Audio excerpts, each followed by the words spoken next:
I do like that this time I watched The Mummy and liked it less than the last time I watched it, and you watched it and liked it more than the last time. I like that we've switched finally. The sweet spot is like 3 or 4 times. Yes. Just watch it 3 or 4 times and then never again. Stop.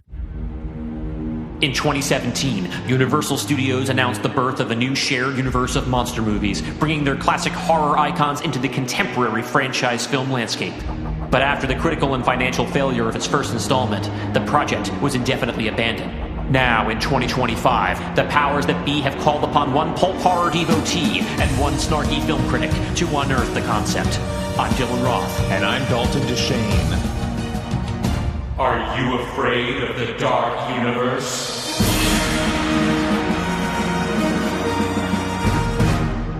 And that is the last time we're going to hear that theme song. Fuck. Welcome to the final episode of Are You Afraid of the Dark Universe? 71 episodes, 29 original scripts, and 72 episodes, I think, because the planning episode, I think, would be number 71. Oh, that's right. I think this is 72. I think much this is nicer 72. number. Yeah. Welcome, everybody, to our final retrospective here. We are recording remotely, as you will see if you're on the video feed, or maybe you can tell from the mics. I don't know if you've got really sharp ears, but Dylan's little baby son has hand, foot, and mouth disease. Yes, which is quite contagious. So we've elected to record remotely out of an abundance of caution. There's a story that Maddie Lubchansky, friend of the show, once told me. She was in Italy with her wife, and she somehow contracted hand, foot, and mouth disease, and they had to go to the hospital. Like, it was severe. They had to go to the hospital, and she was trying to explain to the doctor they didn't speak Italian. Hand, foot, and mouth, foot, and mouth. And there was a lot of confusion on the doctor's face, and then the doctor pauses and goes, "Como un bebé?" Yes, like a baby. That's really good. See, like, most adults don't even present symptoms, is the thing. So it's really freaky when they do. Yes. Like, so, you know, right now my kid's mostly fine, but he's got some stuff happening that they'd like not to have in daycare. So it's just going to be a little extra time, and we don't want to get anybody sick over there at the Dalton residence. So yes. Yeah, so this is actually the first, I think, and only episode of the main feed that you and I were not in the same room to record. Really? The only one? And we're I'm squeezing pretty sure. it in right at the end. Yes. Welcome, everybody. Thank you for taking this ride with us. I did say this is going to be the final episode. That doesn't mean this is the final episode of our podcast you're ever going to listen to, because you all are going to come back at the top of September, which is when we're aiming to have the relaunch ready. We're gonna take a little break because we got some writing to do, but we're gonna come back at the top of September. Dylan wanted to use this episode to tell you all what's coming next, and me and my J.J. Abrams brain was like, no, we must preserve the mystery. Because I should have mentioned this off air, but Dylan, this is my justification. Okay. Because if we were to say exactly what we're doing, then some people might be like, you know, I'm not really sure if that's what I'm interested in, and I've listened to 72 episodes. Maybe this is just where I jump off, and they don't give it a shot. But if it's a mystery, then they're gonna tune in to see at least what we're doing, and then we have a chance to sell them on it. Okay, listen, an hour and a half. I was just trying to be nice, you know, and also because I have a hard time not talking about what I'm working on and building up hype about it. Which was funny because, like, you know, we had to keep our mouths shut about Hell on Earth for the better part of, about 6 months, right? Yeah. Let's get into that, because this is our first time recording an episode of the main feed since we put out Hell on Earth. Yes. We've been blown away by the response to it, and we're so grateful for all the kind words we've heard from people, especially encouraged by a lot of people who said that we stuck the landing and they're down for whatever we're going to do next. Yes, we appreciate that. That means a lot, because what we're going to do next is going to be a little different. And we want, not too different, but a little different. A little. We're not just going to do the Dark Universe again. No, we're not doing the Dark Universe. Structurally, basically the same. Yes. But, yeah. Content-wise. Similar in form, but not content. Exactly. So, I don't know. I'm just really grateful. I feel really happy about how that all went. But that does not necessarily mean that we don't have some regrets. Yes. You know, Hell on Earth was such a rush to get done. I mean, it's definitely, as we've said, our longest script by far. And we stuck to a schedule on it. Like, we didn't take an off, like we obviously put in an extra guest episode, but we didn't actually like take any extra time before the episode came out. Like, we didn't have to delay things by a week. And so we were really writing right up to the end. And there were definitely a couple things, at least I know, that I would change if I went back and did a second pass of it. I mean, we did a second pass, but like, that was really Dalton, just like, I does everything make sense? I bet you could count the things you do differently on one hand. Really? Is that?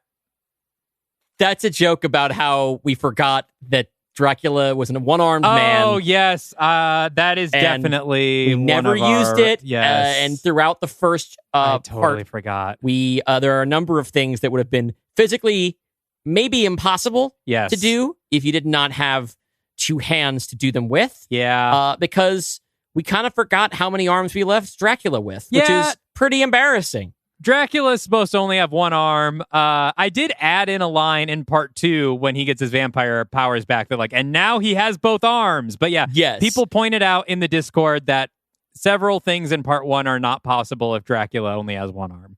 Oops. And I should have caught it also. I'm the one who brought him back with one arm. That was me.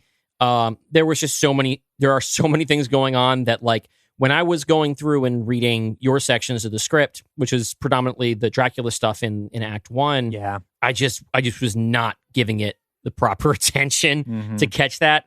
That I do kind of feel like that one's my bad, because I cut his arm off in the first place, and I specified when I wrote the scene where he came back in Death's Door with his one remaining arm.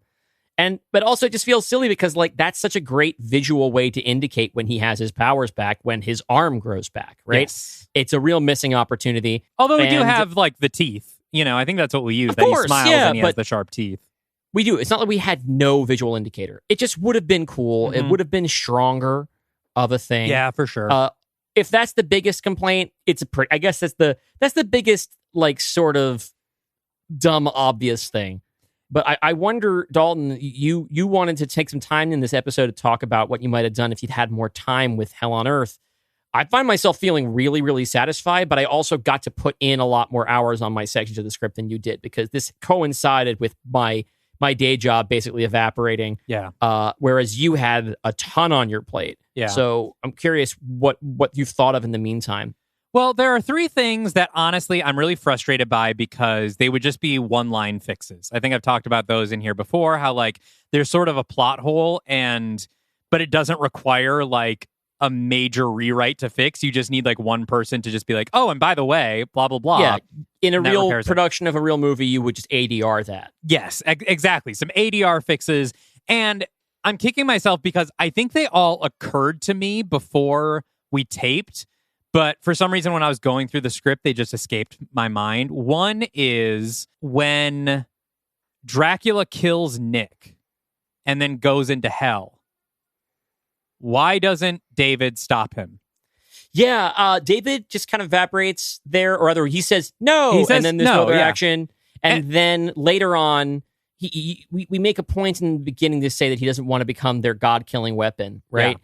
Yeah. Then we don't see him again for a while, and then Evelyn drops him off at the end of Act 2, and we haven't seen him since, so we have to kind of infer the development of, well, now he's seen firsthand what the stakes are like, and he wants to get involved, but that does not really feel like a complete journey because because of that missing the missing beat. Yeah, and, like, he didn't even have to kill Dracula. He could have just said stop or freeze, right? And, like, gone and gotten Evelyn.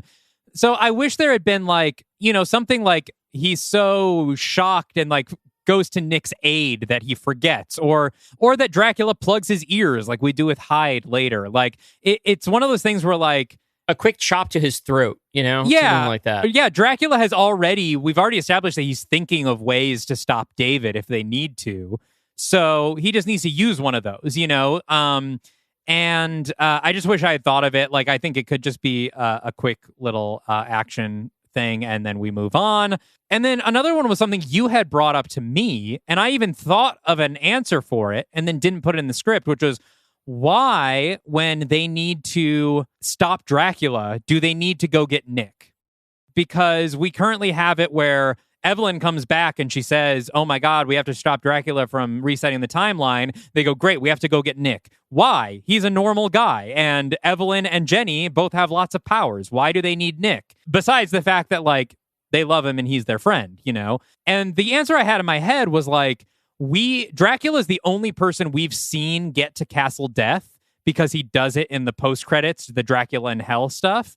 And so it would have been pretty easy to establish that, like, in the year that Nick and Dracula were traveling together, Dracula told Nick about it. And so Nick is the only one who knows how to get where they're going. And so I think you resolved this problem, though. And did because we?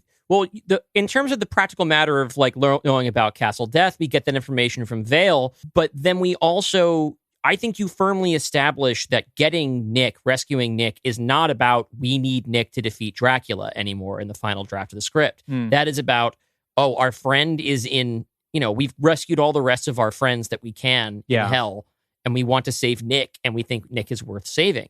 I don't think that at any point in our final version of the script does it seem as if they don't think they can take Dracula without Nick. I think it's that they don't want to save the day without Nick. Yeah. And that, I think, reads thematically with, and in terms of the characters on their journeys. And the practical thing is resolved when you have Nick be like, oh yeah, I've been watching this whole time, which is also funny. Yeah. So yeah, well, I'm glad that worked. I wish I had put it in, but I'm glad it. I mean, these aren't problems anyone has complained about. They're just have been stuck in my mind of like, sure. I wish we had patched that hole. The final one I thought of and really wish I had added is Chris Vale, when they rescue him, forgets Pazuzu's name and says Balulu. And man, it really should have been Labubu. It should have been a Labubu joke. It would have been dated immediately within 6 months. It would have been the most dated joke in our entire podcast. I already don't know what you're talking about. Oh, Dylan's not into Labubus. Guys, we need you to ship Dylan some Labubus. Please don't send me things. Send Dylan some Labubus. His home address is... I don't even know what this is. But it should have been a Labubu joke. Google it. I probably most people out there do. But their biggest thing, because this is something the patrons have been heatedly debating in our Discord, I wish we had spent a couple more lines being more particular about how the reset works and why Nick still has his Dracula powers. Does he remember things? What do people remember? Like, are Carmilla and Ahul there? Like, these are things that we've gone in the Discord and been like, hey, look, what we put down as canon, we're not going to canonize anything, like have fun with it. But there has been some like debate in the sense where I'm like, oh, this isn't the kind of fun fill in the blanks debate, but really like I don't fully understand what happened kind of debate. And that's on us. Like, I feel like maybe we didn't fully explain the rules of that, because we wanted to keep things vague, but I think we also had things in our head and we could have asked ourselves a couple extra questions. And again, like just a couple words would all right. Well, here's where I'm going to put this entirely on your shoulders, Dalton, because I did explain all of this in the draft of the epilogue that I sent you, and you cut all of it. That's fair. What I had in that draft was, I mean, the mechanics were a little bit different, but the idea is that the reset was going to affect everybody except for demons or people with demon blood. So that was going to be any demon that they killed over the course of those years would still be dead when time reset, which meant that they would theoretically just poof out of existence as soon as the reset happened in 2017. Okay. And that Nick and Evelyn were unaffected because Evelyn is a Nephilim, and as a vampire, Dracula now has demon blood. And vampires have demon blood? Well, yeah, I mean, their vampires are like the sire of this. I guess that's was said there. Like, if you're a vampire, you theoretically have, the blood of a vampire in you, and the blood of a vampire would be kind of magic. And so I inferred that like in, say, like Buffy or whatever, it's like sort of passed down demon blood. But that was explicit in my version of the epilogue, Dalton. We did have to cut it down. My thinking was that they sort of, because they were the new gods of death, did get some say in like, okay, 2017, who are we not bringing back that would also cause problems, right? Like, obviously, Aminet's not coming back and Set doesn't exist anymore, but like, we're getting rid of Hyde. which means everything pre that date in 2017 happened exactly as it did, which means Jekyll did have Hyde in him. But suddenly, him celebrating that he's gone. Hyde is gone. I hoped that was going to be clear enough that kind of could allow you to draw the rest of the line, that things were the same up to that point. Up to that point, yeah. And then I don't think there's any world in which Jenny and Carol would let Carmilla exist in the reboot. However, nobody in our Dark Legion knows Ahul exists, as far as I know. True, none of them ever meet Ahul. So Ahul might have made it through. Nick goes back with Dracula powers because the Master decrees it, but I don't think he goes back with his memories. I think he wakes up on a morning prior to the events of the Mummy and just has vampire powers and is like, what the fuck happened to me? Maybe even has, like, I think I said on the Discord, maybe even some like false memories of being turned or something that like didn't technically happen, but are sort of like, you know, imprinted on him to make the timelines work. But I don't think he remembers the previous timeline. I think him and Chris are sort of starting from jump again. Okay. I can understand why that would be bothering you. I imagine, and I know that it did because people were debating it a lot on the Discord. Mm-hmm. These are the kind of things that don't bother me so much. I am not really a plot holes person all that much in this phase of my life, at least. And I'm more concerned with whether or not things hold together in terms of character motivation and thematically, like, you know, the mechanics don't all have to click perfectly into place so long as the music is harmonious. Yeah, know? And I think that stuff definitely landed for everyone. And that's why I don't think it was a failure, a bad script at all. I think the reception we've gotten has been extremely positive, but I do think that even if the emotion hits the mechanics have to work to a degree, right? Obviously, there's stuff you can kind of glide over, suspension of disbelief and all that, but these were things that were sticking in my brain. Is there anything else you would have wanted to change, or are you feeling pretty happy with it? About Hell on Earth itself, honestly, not really. I feel really, really happy with how it all turned out. I'm really proud of my portions of the script and of your portions of the script, but since we're talking about things that I would change, and I wouldn't change any of your work, I think, or if I was so inclined, I don't think I would be like, here's what I want to change in the script, and it's all stuff you did, Dalton. It's all stuff in Act 1. I think we could actually just cut Act 1 entirely. Cut Act 1 completely. No one cares about Nick Morton or Dracula. Yeah. No, I mean, I'm really pleased with how everything turned out. The only thing I can think of is like a regret I would have from way, way earlier. A thing that I wish that I could have set up that I think, even if we don't specifically reference it in Hell on Earth, would have been really good in terms of like hammering down what Gwen's final victory was about for her. I don't think you need it, but in hindsight, I kind of wish that instead of having never been in her life, her father had been like an addict who went to jail, who went to prison and was unable to kind of start over because of that on his record. Somebody who got stuck in this sort of recidivism cycle, due to something that he really would like to have, like, to not really like a character flaw, but a victim of the system. Yeah. If that's something I could have established really early on and then maybe not even revisited much, just to have that be sort of the original wound for her. I think that based on that, if we just had that in there, I think the jailbreak in hell would have felt like more of a personal victory. I think it works perfectly fine without that thought, but it just occurred to me that like I had to put in that scene with her like explaining that she's like a prison abolitionist, which felt kind of sweaty in the moment.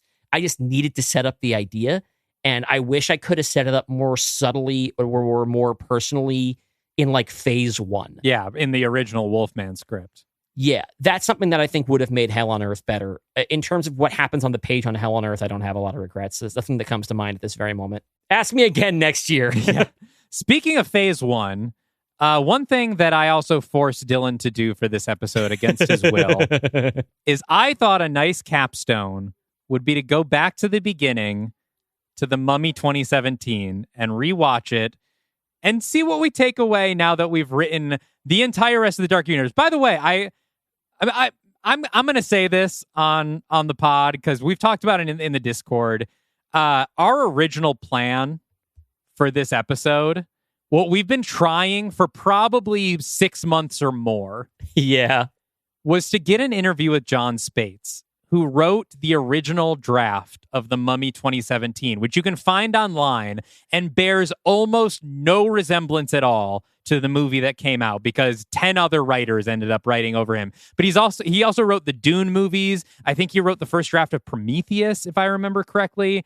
Yeah, that's right. And we did have a contact with him. And so we wanted to get John Spates here to talk about his vision for The Mummy. It didn't work out, unfortunately. But I still wanted to go back to The Mummy, partially because, man, it felt good to watch it for what is the last time in my life. Yeah, I can't imagine that unless one day we're lucky enough to like host a screening somewhere for fans. Yeah. I don't think I'm ever going to watch The Mummy again. I've watched it so many times for this. Yeah, go ahead. I watched it fewer times over the course of the last couple of years. Yeah. I did not hate it this time. Okay. I don't think it's good. No. But I think back about a lot of the things that I hated about it, having listened back to the first episode. Mm-hmm. The things that I just absolutely tore into the movie about bother me a lot less on this viewing. I don't know that the movie... I don't know that I've mellowed. I don't know if it's just because I'm attached to the characters now. There are certain things that are still unforgivable to me, which is it looks like shit. So much of it is in the dark and lit terribly.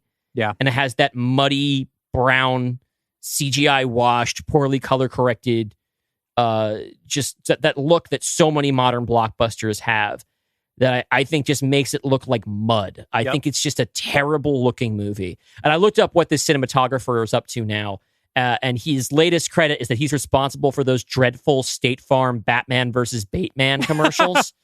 And Great. I didn't think I could have less respect. Really, truly, I don't think it's all his fault because this has been a trend throughout Hollywood. Every movie looks like this now, but it just looks like dog shit. And it makes it really hard to forgive anything else about the movie. But there are other things that I find myself even just trying to limit myself to the information given to us in this movie that I don't judge as harshly. The main one being Nick's redemption at the end of the movie. I remember being really like sort of mocking and incredulous about the idea that he was so in love with this woman he met 3 days before the movie started that he was able to resist, the will of the god of death. This time watching through, I realized, and I do think this is part of it. I do think this is how it is built. It doesn't have as much to do with her as it does to do with her as a symbol, with Jenny as a symbol of someone who believes he can be a good person. Like, he barely knows Jenny still, right? And neither do we, because she's a non-character. But good thing we fixed that. Yeah, we fixed that big time. But the thing about Jenny Halsey and his interactions with Henry Jekyll is these are both people who, in different ways, want Nick to make a positive difference and they believe he can do it. When he's considering what he's going to do in those final moments before he stabs himself with the dagger of Set, is he sees Jenny saying somewhere in there is a good man, and he sees Jekyll saying you can be that thing that turns the tide against evil. Now, Jekyll was talking about by killing himself he can do that, but the idea is that he can be this sacrifice and he can be a wedge against evil in this ongoing battle. And so watching this, I'm thinking so much more about this character's journey from inside what we're given in the movie. And I actually think it kind of works. I think Tom Cruise's performance is still one of the worst of his career. I think the jokes are all terrible. Jokes I think are that he's terrible. They're None so of them. bad. It's actually shocking. I was watching it and I was like, I don't even know how they made this joke like flop so bad. Yeah. But I do think that the idea of here's a guy who doesn't care about anything, deciding to sacrifice himself and being able to overpower this dark spirit, not because, I love the power of my love is so strong, even though he does say he did it for her. I don't think that's really true. Yeah. I think the bigger story behind his actions is a more convincing belief in himself and his desire. He wants to see in himself this thing that Jenny sees or that Jekyll thinks he can use. And so he makes the decision to do that. And it makes an interesting mirror to that scene where, which I think could potentially have been a really good scene that just doesn't work. I think because there's no chemistry in the actors and just the rest of the script isn't there around it, where Jenny is like, I know you're a good person because you gave me the last parachute. And he says, I thought there was another parachute. Yeah. Which I think was really clever, right? Mm-hmm. But this is him being like, oh, I know there's no parachute. Would I still make that same decision? Am I that person that she, for those 5 minutes, thought that I was before I told her I'm not that guy, and decides to be that guy? And I found like that really works. And that's the heart of the movie. That's the core of the movie. So it's no longer a 1.5 star movie for me. It's like a 2.5 star movie for me. Well, I also think that is something we did a good job of carrying on with the Nick Morton character. Like, I think his arc is sort of like, yeah, in The Mummy, he decides to aim for being good. I think he hits it around House of Dracula is when he sort of realizes like, oh, I don't have to just be good, but I have to like be the leader. And then the rest of the series is him overshooting and thinking that and feeling so bad about all the bad things that happen to people around him that he's like, oh, I don't just have to be good. I have to be good at the expense of myself and possibly the world, you know? Right. Like, his big redemptive moment was a moment of self-sacrifice. And so his thought about his conception of what it means to be a good person is just to keep doing that. Yeah. Just keep self-sacrificing over and over and over again. And I think that, and you were behind the wheel for Nick pretty much throughout the entire show. I think you did a really good job of making that pay off in the end. And like he does regress a couple times. Like we do have to go through that in The Mummy's Hand, but that also feels natural, especially given everything that's happening to him. It's like it does feel like this is the beginning of the journey that's complete. But I don't, what the big difference for me this time is that I didn't feel like I had to give us the credit or project him forward in order to find value in that arc. I feel like it works within the context of the film. So bravo. The question is, in the new timeline, without the events of The Mummy to convince him to do that, is he still going to find his way into being a good person? Well, that's up to all of you now. That's up to you. I thought also rewatching it, I think our Amunet arc really worked well. Like the first time we see Amunet, I didn't even realize Jekyll talks about how she wanted to be a living god. And like being Pharaoh meant being a living god. And so we didn't even know until we were writing Death's Door that Amunet would become a death god. But when we hit on it, we were like, oh, that makes perfect sense. Like, that is her dream realized. And so I really like that we sort of ended up giving her everything she wanted. And then, of course, she's the villain, so she has to have it all taken away. But I like rewatching, I was like, oh, we didn't really change Amunet that much. I think we stayed true to that character. I took some other notes here. We never touched the Crusaders. Like, Crusaders are such a big part. One of the first thing I thought about on here is my first note, apart from, I think, something about the opening themes, which means something to me now that they didn't before, because I reused so much of the music cues from this throughout the saga, and I think that they were written for that purpose. I think that, sure. Brian Tyler was here to try and correct the sins of Marvel by no, from day one, we're going to have memorable character themes that will go throughout all of our films, and then there were no more films. Hey, Brian, good news. Your work was utilized. Yes, please don't sue us. But I completely forgot about the England 1127 AD prologue, because if I remembered it was there, I would have tried to do something with it, like maybe in Hunchback, right? Yeah, definitely.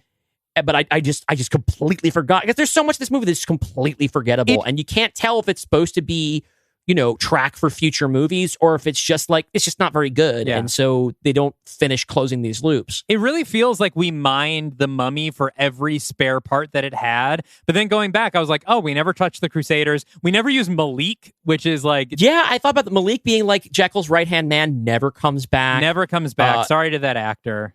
There are a couple other things here that I wrote down as like, oh, I might have tried to use... For instance, I made the relationship between Jenny and Jekyll a little bit more friendly by the time we get to House of Dracula. I think Jekyll and Hyde, there's some animosity, but they're not friends in this. There's a whole conversation about how they're sort of using each other. Yeah. And that's more complicated and therefore, or at least more complex. That's more complex, and so I like it, and I wish I'd used it a little bit better. There's an inkling, even though it gets sort of contradicted later, that this is the first time Jenny is going face to face with like real, like serious evil, like serious monsters. It's sort of unclear whether at this point she's been a contractor that does archaeology work and then like, oh, now she's suddenly thrown into it because she's not terribly useful in these fights. She doesn't have any extra special knowledge about how to fight these demons or whatever. They never give her any backstory. She doesn't. Yeah, she doesn't. And I know we gave it to her later, but I kind of wish that I had remembered that in her development, or maybe it would have gotten in the way of the whole veteran rookie dynamic of her and Carol. Yeah. Also, it is really funny that like as soon as I got my hands on Hyde, I immediately made him much, much bigger. And the same thing with Victor, right? Like you establish him as being a stitched up Javier Bardem, and sure, Frankenstein is usually bigger, but I was always in my head thinking of the DC Comics Frankenstein from Seven Soldiers, like drawn by Doug Mankey, who is just this brick house.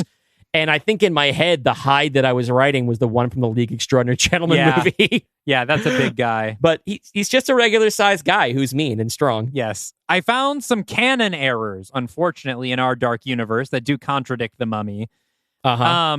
Jenny says that the map leading to Amenet's tomb was stolen by Nick while she was sleeping. However, in our Death's Door prologue, we do show that happens the morning after he slept over. So huge cinema sins there. We really fucked that one up. Also, I think what's probably a bigger oopsie is there is a huge part of Van Helsing, which is about recovering the dagger of Set, where they left it in like the Crusaders' tomb. But Jenny takes it at the end. Jenny does pick it up and take it with her. And the jewel on the end of it was destroyed. Yes. I don't even remember if the jewel is in Van Helsing or if it's just the dagger. I honestly don't remember what I read. All right. Well, there were like 5 years in between there. So like these things don't bother me as much. I don't know. Like I think that it's sort of natural for a project at this scale to have some continuity goofus. Yeah. And I don't think it's a big problem. Overall, though, it's just weird to watch this movie after writing 29 sequels. I think it's so easy to forget that there is, like, you can watch the actual real life Tom Cruise person play Nick Morton in a film, and you can watch Annabelle Wallace play Dr. Jennifer Halsey, because at this point it feels so much like these are characters we've spent so much time playing with in our sandbox. To go back and see this as a movie that exists and have all this knowledge that, again, is just fan fiction, but to us has been our very real lives for 3 years now. We have invested so much into popping the kernels, every single kernel in this bag. Yes. Into a big old bowl of popcorn. It is genuinely heartwarming to see that Dark Universe title card come up at the beginning. Does. Yeah. I gotta tell you, the Nick Morton theme. Yeah. When I hear that, it makes me smile. Yeah. Because to me, that is the theme for that character that I have been, living with for 3 years. When I watch Amenet, going through that journey in the beginning, having closed that loop now, it feels different. And like I'm like looking for, even though it's impossible, right? I'm looking for hints of like Halsey's future in this performance. And that is one where it feels a little dissonant because we took her in so many directions. And like, you can tell Annabelle Wallace has made some choices. You can watch her performance and she has like, I feel like you can see the work that she's done to make her real. I think that she does have an internal, there is an interiority to her character. There's no exteriority to her character, which is the problem. And more than anything, like, Jekyll is such a fucking delight in this. I love this Jekyll, and it only makes me wish that we'd kept him around longer and that I'd studied this performance and this script more so I could have a little bit more of the specific personality of this sort of amorally aloof, but like theoretically benevolent guy. Yeah. Like, I think I made him sympathetic too quickly. He's sort of what we ended up doing with Adelaide Van Helsing, right? Yeah. A little bit, but like, with more of a professional sheen on it, The other thing is, like, going back, you can see all of the things that we took. And I mean, there are so many details in here that I forgot we took. Like, the whole fact that, like, there is a single shot of the Book of Life from the 1999 Mummy, and then I have Jenny go back and steal it later on. And then that was just an Easter egg, right? Like, there's no reason to think that was meant to seed something. There are certain things, like there's the hand that looks like the creature, that looks like Gilman's hand, and there's that scene where they're walking through. That's just a whole bunch of teasers for, hey, look, we're going to do this. But that one, I think, is probably just an Easter egg. Yeah, exactly. But we ended up plumbing all these things, and yet, tonally, this movie is nothing like our Dark Universe. We course corrected pretty immediately. I mean, partially it's that this film doesn't really have a coherent tone, but even though all the plot elements are there isn't a dissonance just watching this of but this doesn't feel like any of our Dark Universe. It doesn't feel like it, even if the material is there. I think there's an extent to which our Dark Legion movies, at least the first two, kind of fit this vibe. Sure. Where they are sort of like horror adventure movies with a lot of jokes that are better than these jokes. Yes. We, I think, strove to have a little bit more of a character forward approach for our storytelling, whereas this one, it's clearly one of those situations like we're talking about with Star Trek Into Darkness is these are the things that are going to be in the movie. Mm-hmm. All right, now make the story fit the track we've made for you. I have not read the John Spates script. I know that you have. Yeah. I was saving it because I thought at some point we might do a thing where we would read it together, which we might still do someday. I don't know what the shape of that script is. I only know what I've read about it, which is that before Tom Cruise dug his grubby little paws into this, it was not it's not built around all these specific set pieces that are Tom Cruise wants to fall out, wants to be in an airplane crash, etc. Yeah, we won't go too far into it, but it is very different. I think we should do a reading of it at some point. But yeah, I mean, who knows? Maybe, as we said, there's a lot of things in here that are kind of heartwarming to see. Maybe one day in the future, we will put this on just to sort of remind ourselves of the good old days and get and get 20 minutes in and then turn it off. I'll have to show this to my kid at some point. That's true. I mean, it's even odds he's going to have no interest in ever listening to the show, and that's fine because I talk about sex too much in it, and that's going to be uncomfortable for no one wants to listen to their dad talk about writing a kinky love scene or whatever.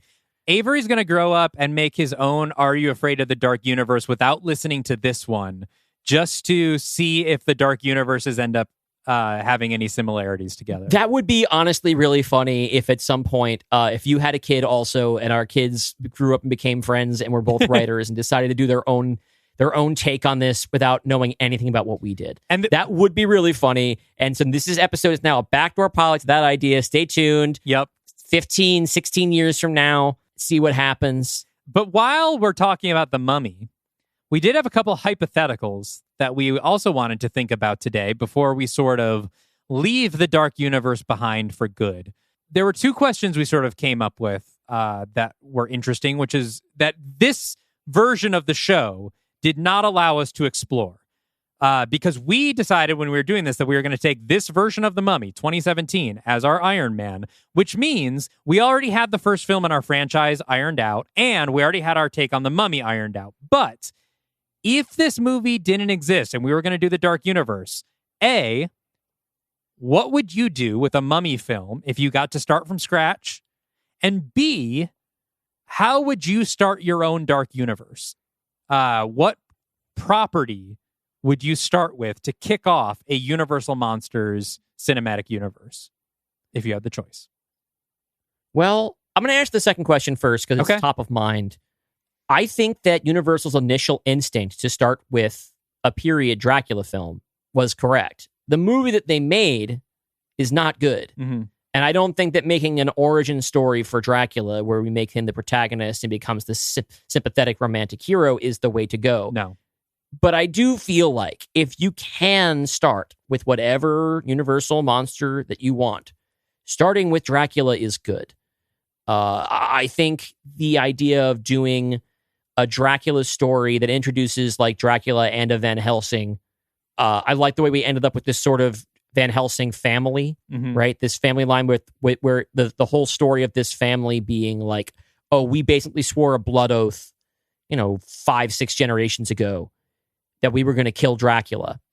I would want to tell the story of how that vendetta begins. Mm-hmm. Like an expanded version of like that prologue that I do before chapter 2 of Dracula Lives. That's the movie I would start with. It would be about, I guess we'd probably call him Abraham Van Helsing. In this case, in our universe, this character was Atticus because we'd already used Abraham and I wanted to do more A names. I would want to do a story about the person who first learns about Dracula, mm-hmm.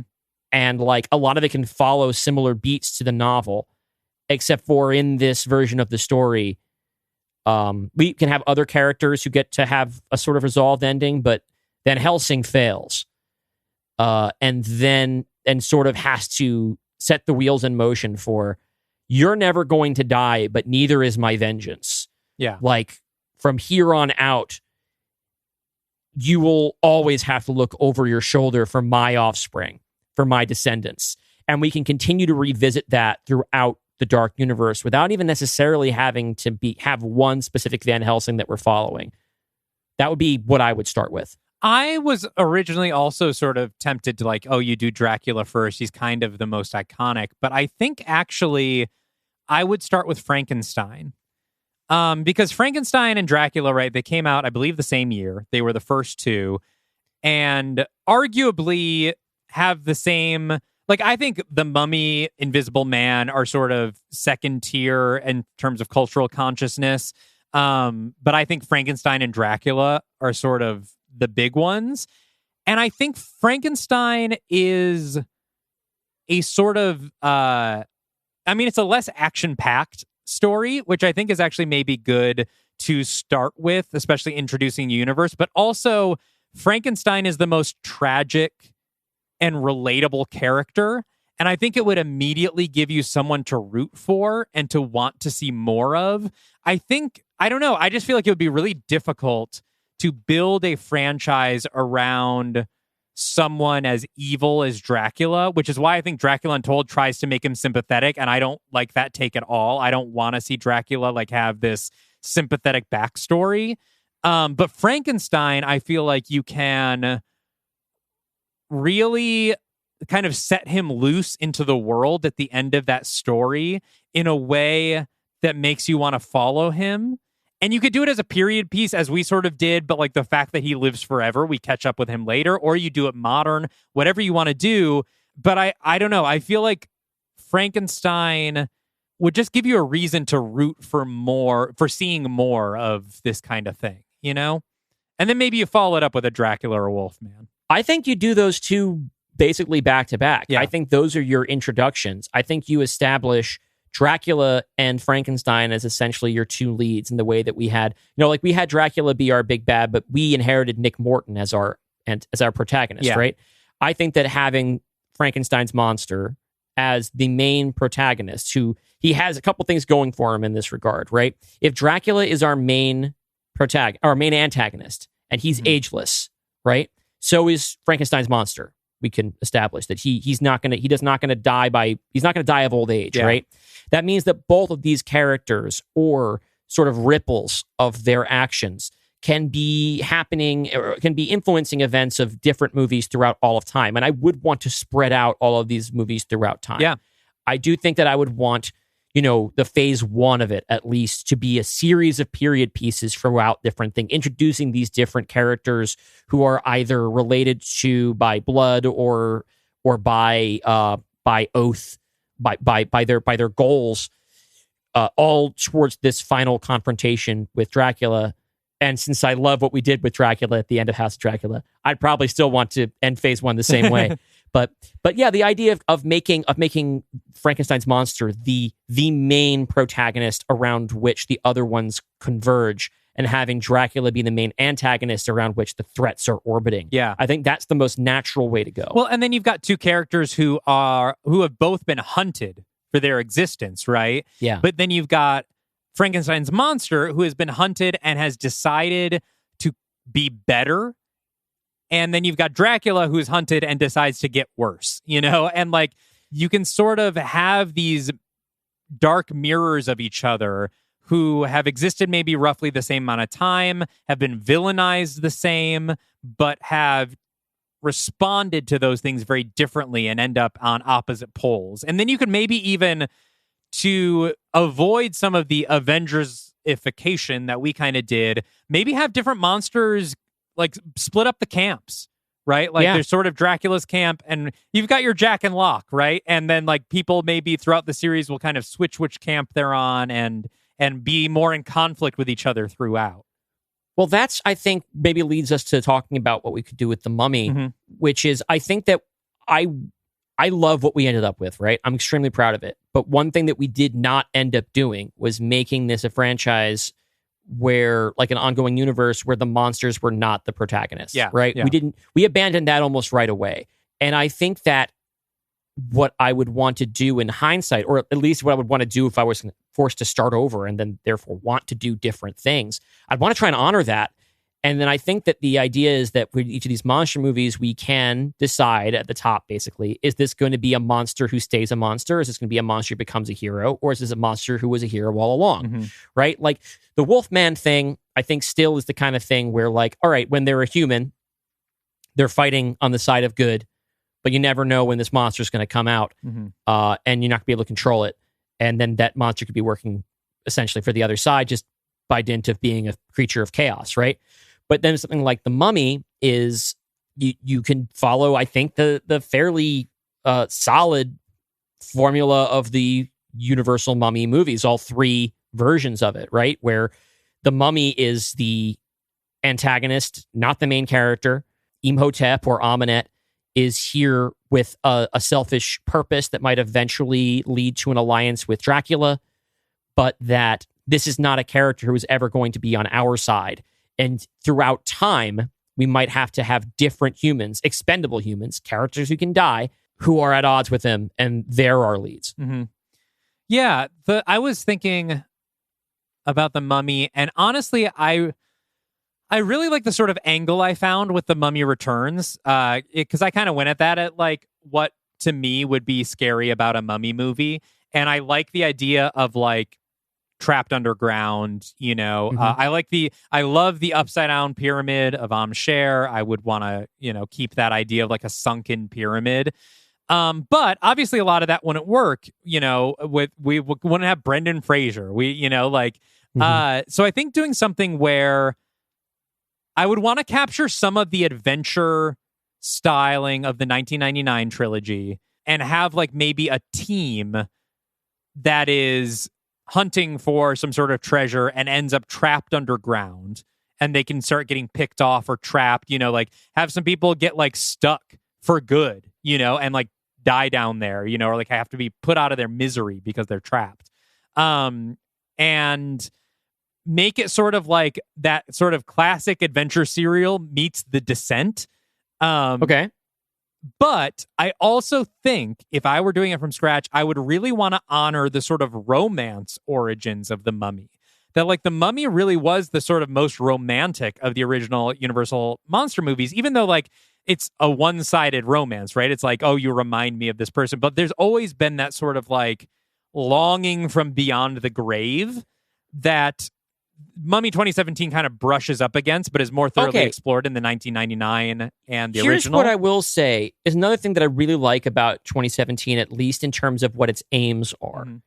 We are used to now 4-quadrant franchise movies being fairly chaste. Yeah. The temptation being offered to Nick Morton in 2017 is like unsubtly sexual. Yes. Right? Yeah. It is. She licks his face. Well, yes, but sure, it looks like a perfume ad, but there's like these psychic seductions that are happening, right?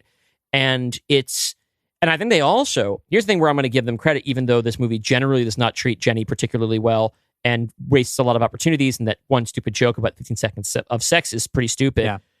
They avoid the whole virgin whore complex thing, which is found in so many versions of this story, where Amenet represents this purely like this lust, whereas Jenny is true love.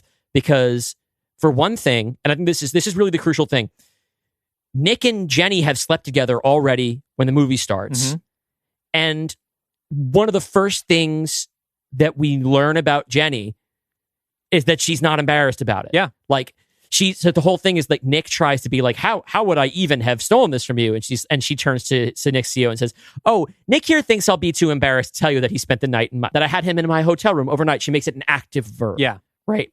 This is a thing that she did, which immediately, even though they don't sexualize the character very much, and I think that's generally good. We have that one scene where he's looking up at her and like her midriff is showing whatever. And like, that's not like an egregious, like Star Trek Into Darkness, Alice Eve underwear shot or anything. I think that's fine in his character or whatever. But it is the kind of thing where like, no, we established it's just not like we have the purely sexual appeal and we have the purely romantic appeal. Mm-hmm. We've already muddied that from the beginning. Yeah. And the sex angle of it with Aminet, like it gets a really good mix of hot and eerie. And it's not that hot because this movie's not very good and they don't really build a terrible amount of eroticism. But like in its aims, it's going for scary and sexy, which I think that almost nobody wants to do now at a PG-13 rating or at a mass market film. And I applaud it, even if the result's not very good. And that's why it bombed at the box office, because it was sexy. I do like that this time I watched The Mummy and liked it less than the last time I watched it, and you watched it and liked it more than the last time. I like that we've switched finally. The sweet spot is like 3 or 4 times. Yes. Just watch it 3 or 4 times and then stop. Never watch it again. But yeah, I think my mummy movie, I would want to keep a female mummy. I like the idea of an Aminet who's maybe fallen in love with like the male explorer, and he kind of falls for her back. And there's this sort but like she is evil. But like also, you know, like, and so yeah, it would be this weird sort of mashup of old-timey adventure, underground horrors, Descent style, and forbidden romance. And I think that would be my angle if I were doing a Mummy from scratch. I mean, if we were allowed to use stuff from The Mummy 2017 and didn't have to, I would absolutely keep Aminet. Yeah. Like the idea, well, we could, as I talked about in our first episode, I think the idea of, you know, this is this woman who was supposed to inherit Egypt and was erased from history because somebody had a baby boy who would automatically get the role that she trained her whole life for. I think that still has plenty of resonance to it. I think I would want to use that as an origin story. I would be happy to incorporate Aminet in the Dark Universe. If we were doing a Dark Universe from scratch and anything from a previous Universal horror movie was fair game, yeah, I would still want to use Aminet. Yeah, I mean, look, she doesn't have to be named Aminet. We can just have a female mummy. She can be, you know, Shemhotep or something like that. You know, it doesn't have to be the same name. Well, I do wonder where the name comes from because Imhotep is an actual historical figure. I don't know if Aminet is. Probably out of someone's ass. One of the 8 writers who, I don't think Aminet is in the original draft. All that being covered, now that we have sort of navel gazed by ourselves, we're going to take a quick break. We're going to come back and we're going to navel gaze with your help by going through all the questions that you asked us. We're going to answer all these Dark Universe questions as many as we can. As many as we can. We've got so many. There's so many, but we're going to do our best without going so long that I don't have time to edit this in 2 days. So stay tuned. And hey, clip from the bonus pod, probably? Yeah, here we go on our latest bonus pod. We were assigned by Studio Mandate to create a remake for the Dark Universe of Curse of the Undead, a pretty good, mostly lost Universal horror western. Yeah. And so we made an old-timey western movie with Ahul as the big bad. Ahul finally got his chance to shine. So if you're one of our Ahuligans out there, you're going to want to hear this bonus ep.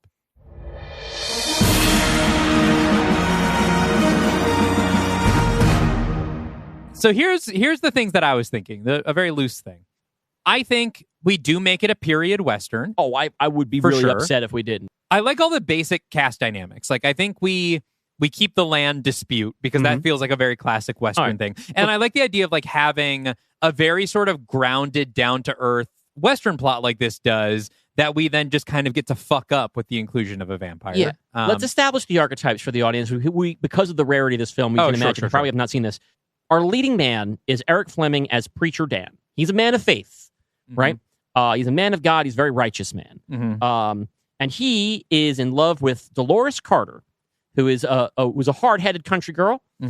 She believes that Buffer is responsible for the murder of her father. And it's important to note that when he is found dead, it is with 2 little dots on his neck. Yes, they establish the very first thing they do in the movie, and it's the same kind of thing that like Predator would do, like decades later, which is introduce a supernatural element or hint thereof in the very opening minutes of the movie, and then don't talk about it for an hour. Or in this case, a half hour. Because it's a much it's only a shorter 79-minute movie. Yeah, she thinks that Buffer killed her dad in order to try and steal land, and her brother, as a matter of fact, a short-tempered he does guy. kill her brother. He does kill her brother, but that was because her brother goes out seeking revenge. You ever meet like a short guy who's definitely like really insecure about it and has to be tough? Yeah, when it perhaps does not suit him very well. That's her brother Tim.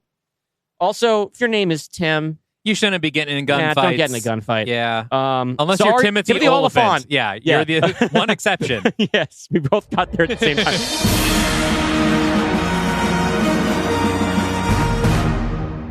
And we are back here in the finale of Are You Afraid of the Dark Universe? And we're here to make some dreams come true. We're here to answer some questions. We're here to try to leave no stone unturned. We posted out on social media that we were accepting questions, not just about Hell on Earth, but about the entire Dark Universe saga. Yes. And we received so many questions. We have not been able to include all of them, but I've written down as many as I thought we could answer. We're going to spend like 30 to 45 minutes blasting through as many of these as we can. I have separated the questions into 4 basic categories. I'll take potent potables for 1,000, Alex. The first category is process. Our first question comes from Irish Coffee on the Discord.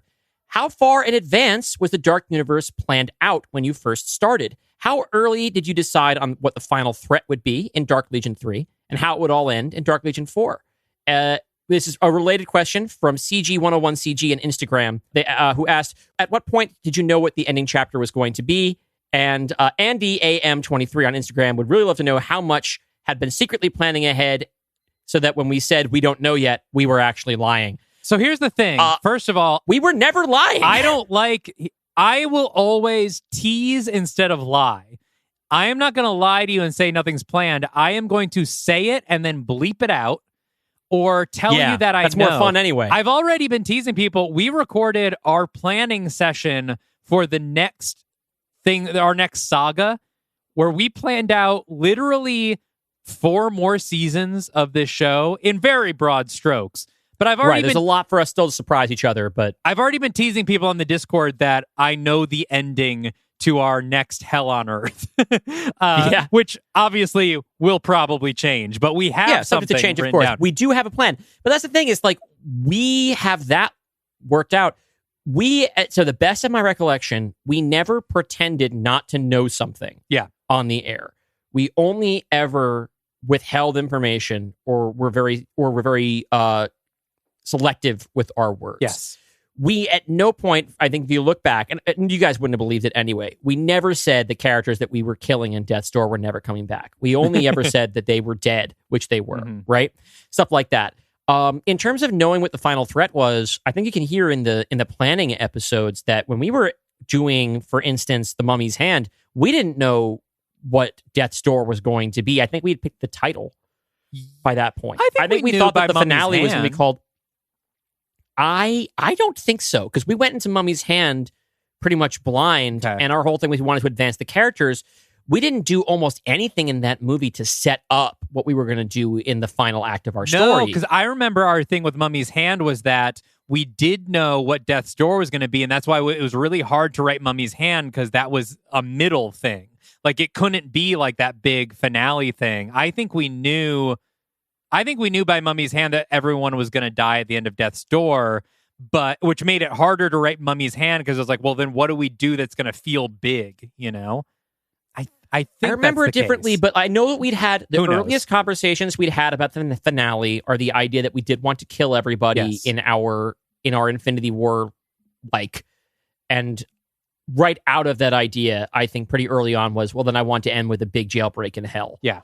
other than that, and we knew we wanted to have the final battle between Dracula and Nick, but as you all heard in that planning episode, the notion that they would be fighting as vampires in the end never occurred to us until that conversation. All I knew, I wanted pretty early on that Nick and Dracula would be mortal and be the only two left once we knew everyone was dying. But like, I will say that through phase 1, we did not have any grand plan. Phase 1, we literally just did as we went. Because at the time, again, we just thought we were going to pitch one movie at a time. We didn't think anyone was listening. And at the time, no one was, right? Absolutely. Until House of Dracula, we didn't have anybody listening. Yeah, exactly. And so phase 1 was completely made up as we went, just us trying to surprise the other person. I think after House of Dracula, we started getting so jazzed about the world that we had built that we started talking more long term. But I don't know exactly, like, as you can see, like, we have some different memories of like when exactly things fell into place. But I do know that not until after House of Dracula did we start thinking phases ahead of like, well, where are we going to eventually end up leading things? But yeah, there were a lot of things we didn't know that we were bringing back Aminet until I dropped the bomb in Love Never Dies. That was a surprise for Dylan. I think that we'd always discussed at some point we would bring back Aminet, but I didn't know when or how. We wanted to bring back Aminet because we liked her so much in The Mummy. And we knew that people expected to see her again. Yes. And so we knew we had to do it, but until I did it in Love Never Dies, we had no plans. Like I think we conceived up until that moment of Set being our sort of final big bad. Yeah, and I also remember that you and I both reference Aminet for the first time in ages in that same script. I did it in the post-credit scene to that very same episode. And we chose to bring her back at the same time. Yeah, and we're like, oh shit, are we going to have a problem? And we realized we were fine. It wasn't going to contradict each other. It kind of made them work together better. Yeah, I mean, I think that I didn't, again, you can refer back to the planning episodes. I don't have big plot thoughts ahead of time very often. I only have big character thoughts ahead of time. And the only thing I knew about was I knew that in the end of the story, I wanted Larry to go back to Earth and live a normal life. And I wanted Gwen to stay and become like the queen of hell and like be part of building hell into a more just afterlife. And those were really the only things that I knew ahead of time I really wanted to do. And then the rest of it came together as we went. And like I know that you had plans for Nick and Dracula, and I was going to stay out of your way for that. I mean, I'm the opposite of you, as we know at this point, where I just have the big plot moments where I was just like, I like the idea of Nick and Dracula being mortal and everyone else being dead, and so we'll make that happen. But I let the character stuff come once I'm, linking all the plot beats together. And as we always say, you and I, that's what makes us a really good writing team, because we both want the same things out of a story, but we, in our process, take the opposite order. Yes. Like, I don't think that as much as we joke about how all of my movies would just be two people talking in a car, I do want movement in a story. I do want a plot. And as much as you build your stories around images and plot ideas, you don't want, nor are your solo scripts this way. You don't want to have a movie that is just stuff happening either. Yeah. I think that we are both aiming for the same thing. We're just shooting from different directions. Definitely. Which I think means that, especially on like something like Death's Door and Hell on Earth, where I think we were really in sync for those. I'm really still very proud of Death's Door. Yeah. One where we were trading the script back and forth, I think, much more often and working, like, just because of the way that our schedules were, we were able to like really own every page of that, both of us, back and forth. Yeah, definitely. Really tight scripts, some really strong work, really great set pieces, really good character stuff. I look forward to doing that again real soon. Next question. That one, we can't take it that much time on all of them. Fancy Manatee on Blue Sky. What was the hardest character choice that you had to make, other than making Nick likable? I mean, I guess this is more you, but we both had to sort of deal with it. I guess I kind of started it in Native American Werewolf too, just like how dark Gwen got, to the point where I think in Death's Door, she is genuinely an unlikable character. Oh, absolutely. And like that was by design, right? Where we pushed her to a point where she was like almost a villain, or she was an obstacle in that movie because she really no longer believed I think it comes up. I mean, I'm sorry I used this phrase a million times in my writing, and the parallel between this and Field of Dreams and Hell on Earth is on purpose, but you have to believe you can win. Mm-hmm. Like, that was the thing I couldn't talk about in writing Field of Dreams. Like, that was, I wanted the Phase 4 stories to sort of set up ideas thematically for Hell on Earth without being necessarily plot related. The big thing with Field of Dreams is that is that moment where, Karen tells the Kansas City Royals that the one thing that she needs for them is to believe that they can win. And that ends up being a big part of Gwen's agenda as well. Gwen doesn't believe they can win, and so she's in the way. Yeah. She's completely fucking in the way. And she might still get to do some cool stuff, like fight with a sword. But yeah, I mean, that was the thing, right? Like, it's something that I kind of failed to do in Kill Your Darlings, is to push my protagonist to a place where you don't like them for a while. And it was hard in Death's Door because, yes, we knew about the prison break that was going to happen in Hell on Earth, but our listeners weren't going to know that for 8 months, And so we had to genuinely let our audience dislike one of our favorite characters and just hope they didn't give up on her, And like, that's a scary thing to do. And I think it worked. I hope it worked out. I think I've read some comments to that effect of like, remember reading some stuff where like, wow, in Death's Door, I started to really dislike Gwen. Yeah. And then at least one or two of the same people were saying, I get why that happened now. And I'm on board. So yeah, I would say that's the answer that I would give for that too. I think the sort of halfway burial of Gwen in order to make pulling her out of that hole feel like something that was a big risk. It was hard to do because we love her. We don't want her to suffer, except for that we want all of our characters to suffer because it's fun for us and we're evil. I will say also that, like, on my side, doing the same kind of for Jenny Halsey, but I don't think I did it as well or went as far as you did with Gwen. Like, I think I didn't have as much of a plan for Halsey to get back as you did for Gwen. And so in Van Helsing, she's sort of Adelaide's reluctant assistant. And as a result, I think that's where Jenny's arc is a little muddiest because she does do some really bad things. But she always feels bad about it. Yeah, she feels bad about it the whole time. And so it's just not as strong of a decision, but it also makes it so we didn't have to spend as much time sort of bringing her back from the brink, I think that also, with those two stories happening at the same time, I think it might have been too much, right? I think that if we couldn't do that with everybody. Yeah. So I think it worked out fine. Like, one of the few things we've talked about on the show off air in terms of critical stuff is I've become a lot harsher on Van Helsing as a pitch than I was on the air. And I suppose that could be part of it. But I don't think that's something that's really a problem for Jenny. I think that having her right where she was is good.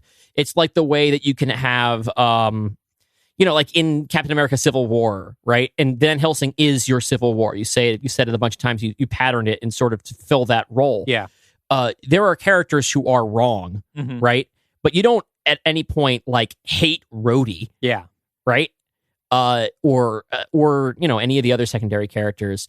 Black Panther is actively trying to kill another character we don't want to die. He's always likable throughout the whole thing. I think that's fine. I think that works out fine. Whatever Forever on Instagram asks, are there any characters or storylines you wished you had more time to develop and or explore with more appearances? Definitely Maria Zaleska. She got brought in. I really like that I brought her in for Invisible Man's Revenge, but by that point we were so close to the end of our saga that she really just had to immediately kind of be upgraded to Dark Legion before we really knew what we were doing with her. And now, in the kayfabe of it, she would have already had her own solo movie, right? Right. But we never got to give her own story fully fleshed out as a script on our show. And as a result, I think when we went into the Dark Legion movies with a bunch of characters we did know inside and out and knew exactly what we wanted to do with them, we did struggle sometimes to figure out what to do with Maria because we didn't have a sense of her as clearly. And I wish there had been some opportunity to do more with her. And also Esmeralda, right? I think we both expressed that we saved her. And I still think that was the right call. But there was never room to really spend more time with her because she didn't have powers. She was really just she's a hunchback character, and yeah, would have been the big nice. drop ball there, because it was nice to have her in Mystery Men, and I do regret it needed to go. I did a reading of the longer cut of Mystery Men at some point, and we do have her full subplot about she's gonna about this sort of way that she's feeling dehumanized by being a pregnant woman in battle, and feeling as if now everyone treats her, or the hunchback is treating her differently because Quasimodo, please, he has a name. Sorry, when Quasimodo starts, she feels that Quasimodo is treating her differently in the sense that it exacerbates this fear in her that she has that once she becomes a mother, that's all she'll be allowed to be. Yeah. But even that's not fulfilling the potential that we kind of created for her, where I wanted there to be a built-in conflict for Esmeralda against Gwen as the monster that destroyed her home. And so I was kind of hoping that she'd end up in Van Helsing on the anti... it would have torpedoed my plans for later. But if Esmeralda, you do bring Quasimodo into that movie, but Esmeralda's not in it, and she would have had a motivation to be in that story. So that's, I think, a dropped opportunity to follow up on that thread, which we never got them in a room together ever. That's a drag. I think you also gotta. I feel like it was hard sometimes to find things for Cassie to do. I think every movie where Cassie has a prominent role, I think she gets great stuff. But just as being a non-combatant, it was difficult. We did not end up having her have any lines in the final version of Hell on Earth. I did write her something. It was part of that longer epilogue. We just did not have room for it. Yeah. And those are the ones I think, this would have been nice to have a little bit more. Jameson Windle on Instagram asks, what's one pitch you could go back and change or remove? I think we've talked a lot about little changes. So I think really this is a question of is there one you'd take back and just want to do completely over? I don't think there's one I'd want to do over. I really like the angles I found for everything. I know there's a significant number of people who would want me to redo Bride of Frankenstein. I think there's fewer than you talk about. I mean, that's one you go to as being your unpopular one. I think people have come around on it. I think people have come around on it. I don't think there's any that I would completely take back. I think there are things that I would. I think I would definitely. I think Bride and Frankenstein is the one I would go back to just to establish the relationship between Cassie and her husband better. I think you correctly called out in that episode that the sort of reveal and then the sort of twist that he's the killer and then he's not a killer but he's an asshole happens too fast and isn't set up well enough. So that's kind of the biggest thing I would want to go back and do. And of course, giving Van Helsing more of those flashbacks that we talked about to make the movie feel more like hers. So there are ones I would want to revisit to add to just kind of strengthen the bones that are there, but I don't think I would take back any. I would love to write proper third acts for both my Wolfman movies. Mm-hmm. Those are very obvious early work issues. I don't think there's a lot in there that I don't like. I do still feel as if I never made a proper werewolf movie. Yeah.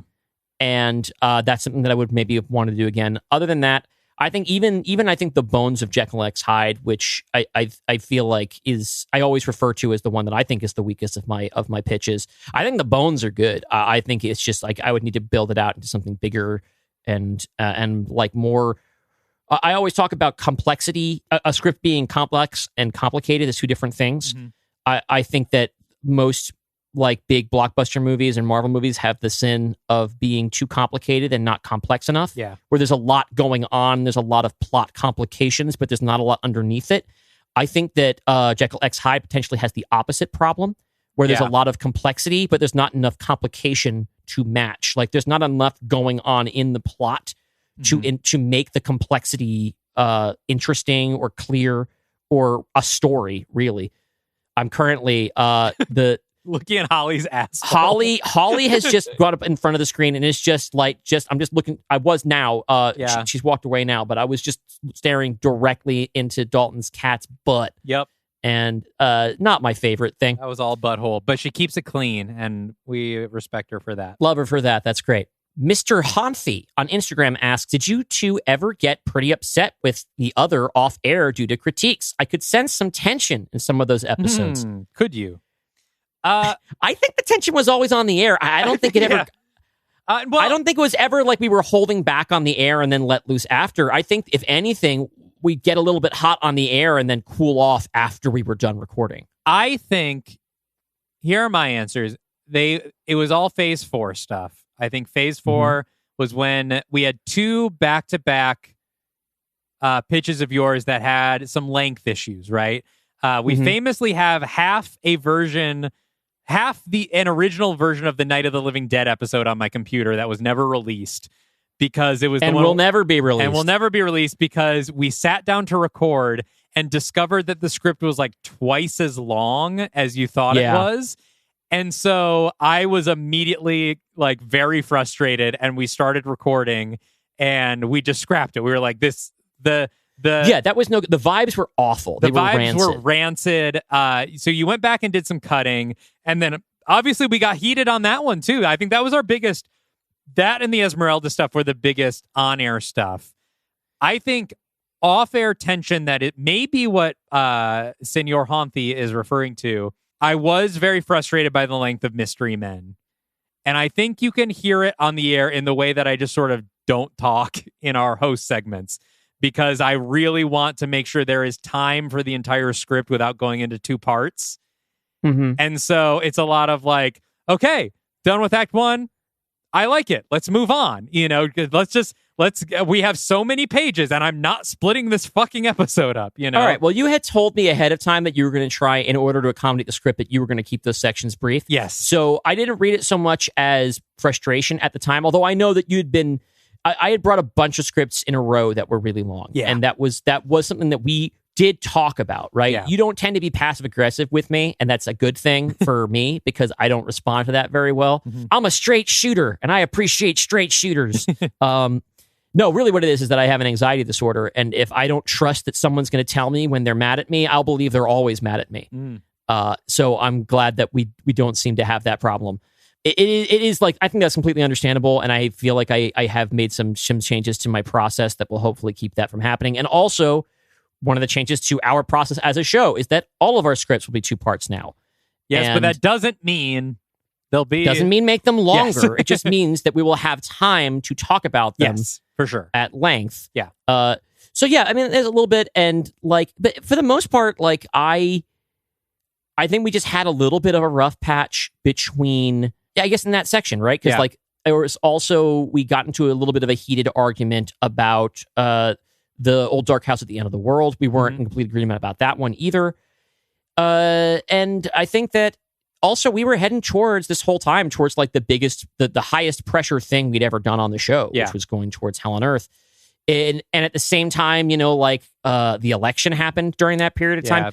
Our tempers were just hotter in general, but I don't think there was a lot you didn't hear. I think it was mostly on the show. Except for that half an episode we'll never release. You can just delete it. Delete it. I'm going to keep it for posterity. I don't it's like keeping like a dead gerbil in a box. Like, why would you do that? People are going to try to hack me now.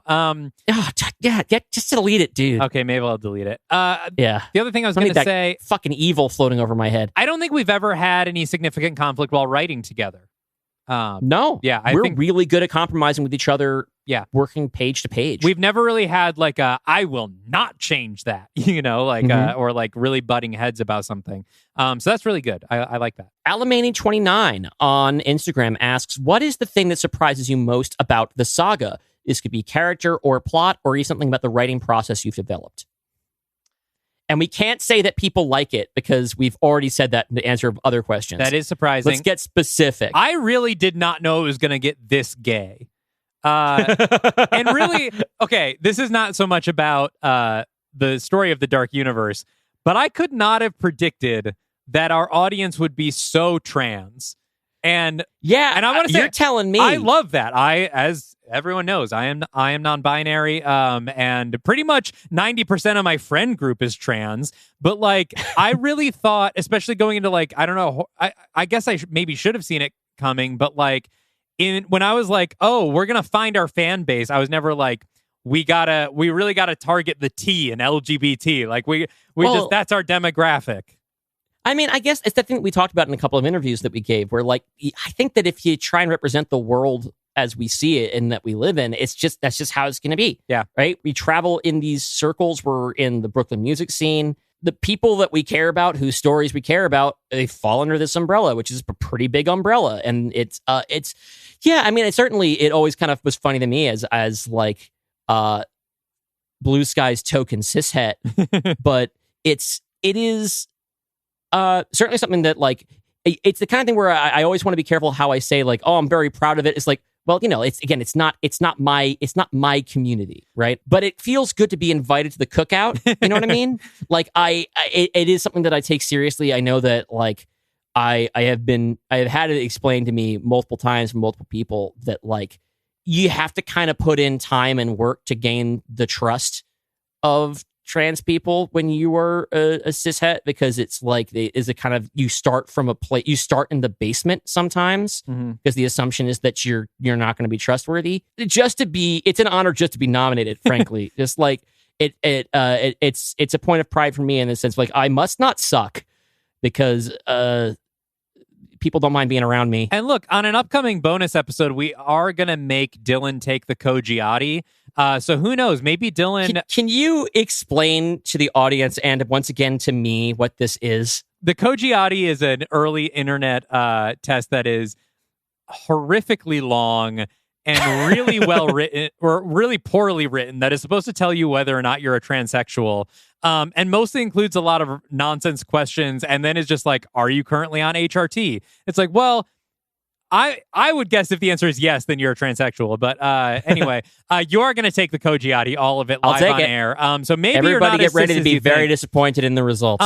But yeah, like I've always been thrilled by it because Dylan, cover your ears. I really mostly just like hanging out with trans people predominantly, and so it's really nice to have a whole fan base of people that I would like to be hanging out with. So yeah, it's wonderful. Well, you know, I wouldn't want to reduce any group of people to a monolith and say that they're all cool. I think that there are plenty of people who suck within all larger demographics, but none of them are in our Discord, and they're all very let's cool. name some names here, Dylan. Dylan, let's go around. Name all the trans people you hate. Let's. Who did I initially base Saffron on in the shittier version of the character? In Night of the Living Dead, who was it who was posting online who made me mad, and I wanted to write a character that just shredded them. An annoying online transsexual? I've never heard of one of those. Can't happen. I'm never going to say who that was. Never on the air. And I'm also very glad that we ended up balancing that out, and that not every character in Night of the Living Dead was just an absolute loathsome fuck from one end of the political spectrum or another. Mm-hmm. Captain Malcolm Captain Malcolm on Instagram asks, who is the character who grew on you to write or perform that surprised you the most? What character ended up making the choices that upset you most? We covered that other one, the Gwen part. So let's stick with the first half of this. What character grew on you the most over the course of writing? I mean, look, obviously Nick Morton. I think Nick Morton was the one at the beginning we were kind of dreading having to write for, because we just saw nothing interesting about the character.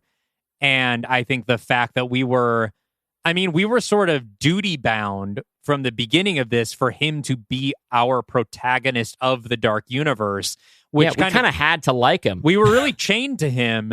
And so the fact that we did end up liking him, I think is, and pretty much by accident. Like, I guess partly by accident, but also just because I think you write characters you're interested in. And so it just kind of happened naturally. But definitely that was most surprising. I mean, over time, I just stopped seeing or hearing Tom Cruise in my head, and it was just you. Like, Nick Morton to me is a Dalton DeShane character more than any other character that we've done on the show. And so is Ethan Hunt, and so is... Yes, all these characters. Maverick from Top Gun, that's also Dalton DeShane. Interview with a Vampire. For me, the answer is Jenny. There's no... I voiced Jenny in all of the episodes we did with her, I think, because I would do an English accent, and you didn't want to. Yep. And obviously that wasn't always great. I think I got a lot better at it over time. But the main thing with Jenny is that in addition to writing her, even when I wasn't writing her, when I was reading her dialogue in your scripts, I would get very, very into it. more than any other character, I think, especially other characters that were not primarily like my design, I enjoyed and got invested in playing Jennifer Halsey a lot. Like, obviously, I love Ella Dawson's performance in there. Mm-hmm. But like, if there was like another character from our recordings of the Dark Legion movies whose performances I'm like, oh, but I really like my performance and I want to keep it. Like, I would have played Jenny forever. I loved playing Jenny. Well, I think this is definitely dropping some hints about how you're going to score on the Koji-Adi, and I think everyone might be in for a big surprise once we get to the results page. And since this is the final episode of Are You Afraid of the Dark Universe, here's a little preview of what Jennifer Halsey would have sounded like if she had been played by me. Oi, Nick Morton, are ya? Are you a freaking mummy now, eh? Having a spot of bandages. Anyway. A spot of bandages? Yeah. So we're glad it's Dylan. Yeah. You're welcome.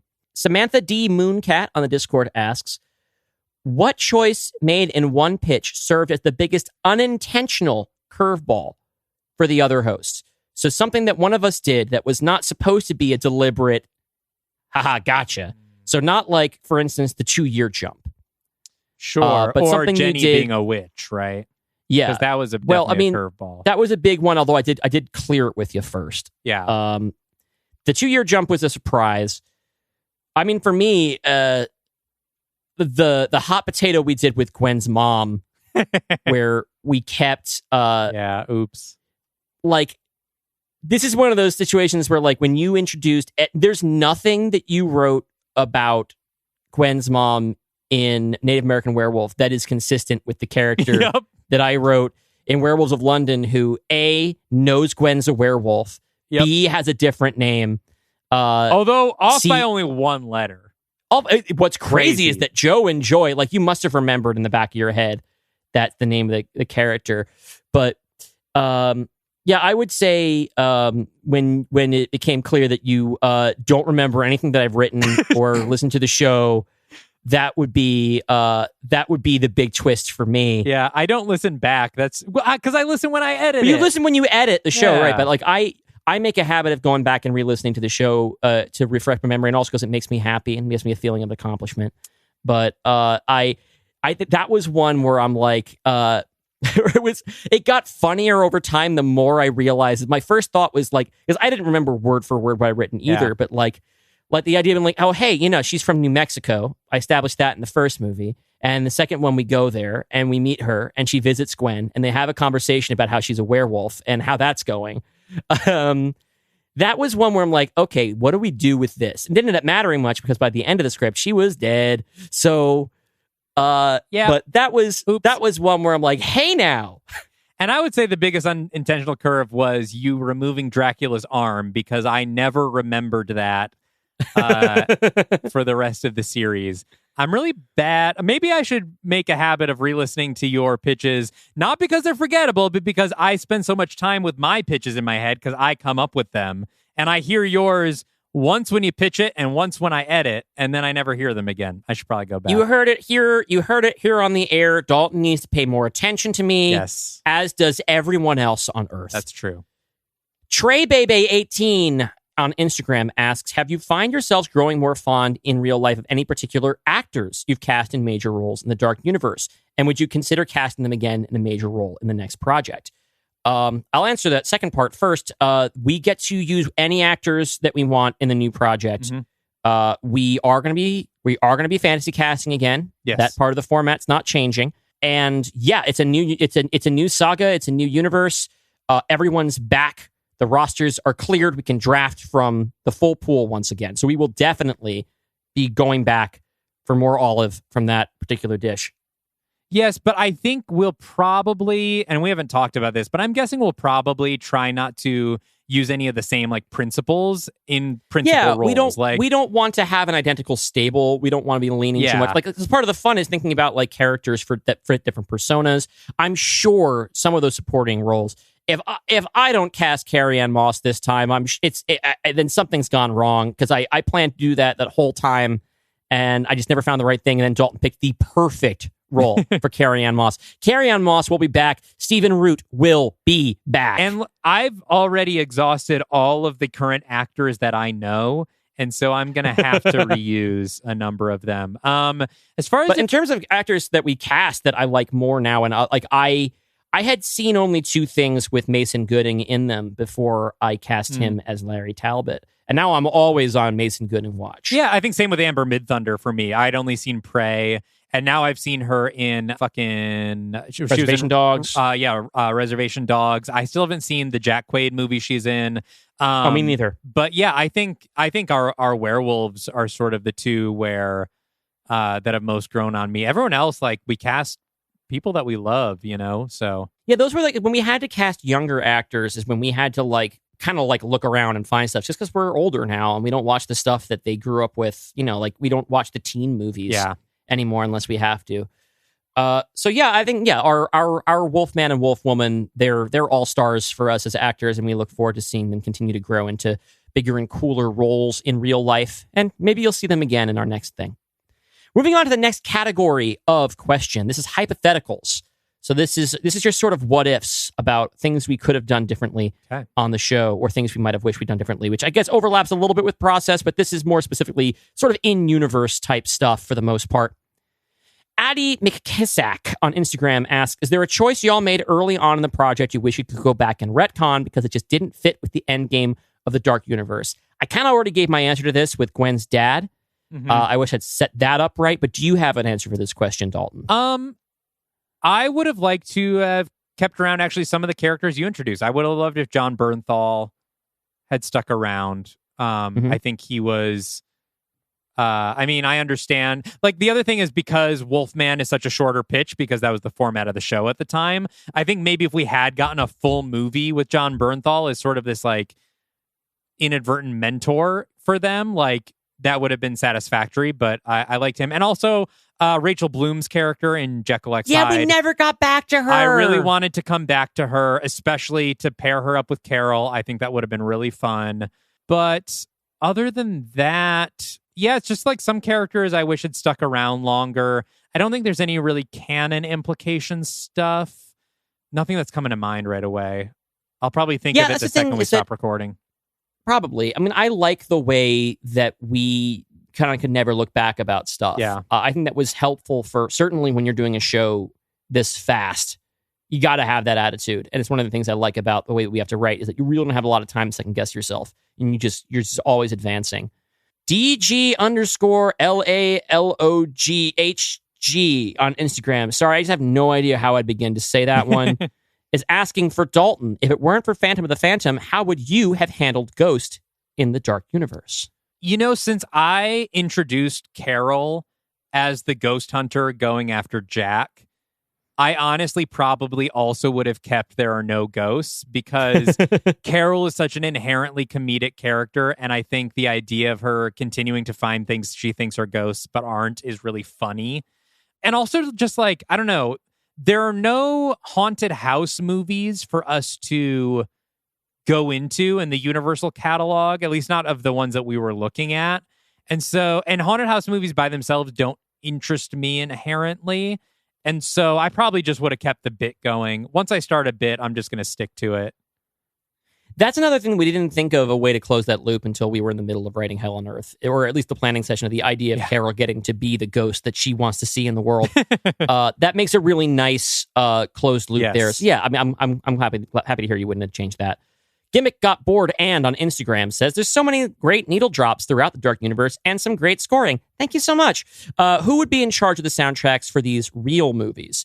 I think you and I would, with the needle drops, I think we're very specific. We would want to be doing the music supervision type stuff in our script. Oh, sure, yeah. For sure. But in terms of composers, one thing I always kind of wish that the Marvel Universe had done is allow different composers to riff and put their own spin on motifs that were introduced throughout. So I think I would want to assign at least every arm of the Dark Universe with its own separate composer, but make sure they all have license to use themes for characters or ideas and twist them around in ways that fit their own idiom. So sure, you might have a Danny Elfman doing like a Dark Legion movie, but you also might have, I don't know, like the score to the score to like the Return to the Black Lagoon might be like Trent Reznor and Atticus Ross, right? But then reinterpreting a theme that might have been introduced by like Hildur Galter's daughter from the first Black Lagoon, something like that. That's something I think would be cool. And I would probably have Bear McCreary do Dracula Lives. Yeah, I think that I'm going to cede that question to you. I think you're, as the composer of the Dark Universe, you get that one. I can tell you for sure it wouldn't be me. It would be people who know what they're doing. And also, I have told Dalton this many times. I really like scoring the show until the very minute I have to start scoring the show. And then like I find my way clicking into it, and then I go into a hole where I just want to keep doing it, and I keep adding stuff and getting more events. But like in terms of like the stuff that we do on the show that feels like work, that's where it's like I would love for that to be somebody else's job. The problem we run into is that I am kind of good at it, and so it does seem like a waste that if we were going to hire somebody to do something, it should be something that like I can't do or that Dalton can't do. Lewis.com from Instagram asks, if you had the opportunity to recast, is there someone you think would have been a better Nick Morton? True Duckman says Dalton DeShane, obviously, but how about, a movie star? It's a good question. The thing is, like, what we were looking for in Nick Morton, somebody, sort of likable leading man. And although, Tom Cruise is older than this, we're probably looking late 30s, early 40s for the character.